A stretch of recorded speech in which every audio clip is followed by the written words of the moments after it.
Hey, you guys, I hope you're all doing well. My name is Jami Culp, and today I want to introduce you to someone who's had a super huge impact on my life, probably one of the most significant ones.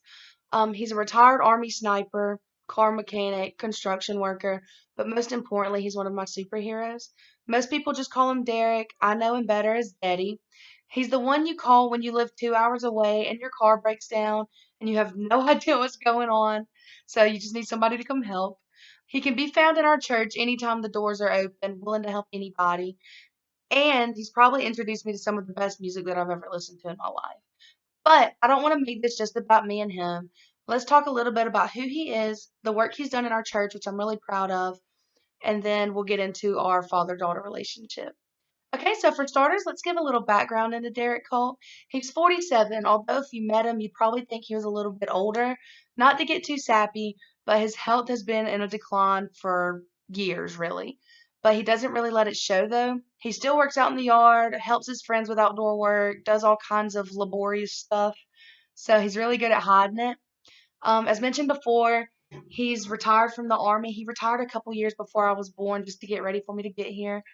Um, since then, though, he's done work in many things, like I mentioned, construction, car stuff, plumbing.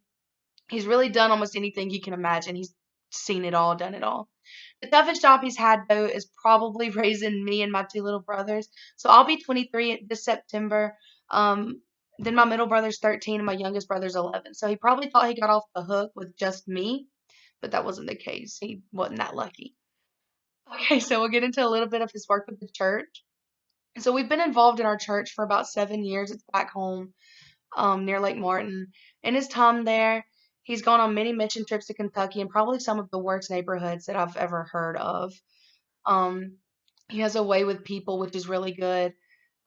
Seems kind of cold and standoffish and scary at first, but once you warm up to him, he warms up to you. It's really great. Also, he got saved at our church, which is great, and they made him a deacon after that. And I have never been so proud of someone in my entire life than I was and watching my dad get saved at our home church. His role as the head of our household and his love for Jesus has really molded mine and my brother's lives and has made us overall better humans. So as a little girl, me and my dad did everything together. We would ride around and listen to Kid Rock and Missy Elliott, looking for deer in pastures. He taught me how to shoot a gun, took me hunting for the first time, watched me kill my first deer. I had a childhood that a lot of people um, wish they would have had. My dad spoiled me a lot and made sure I had everything I ever needed.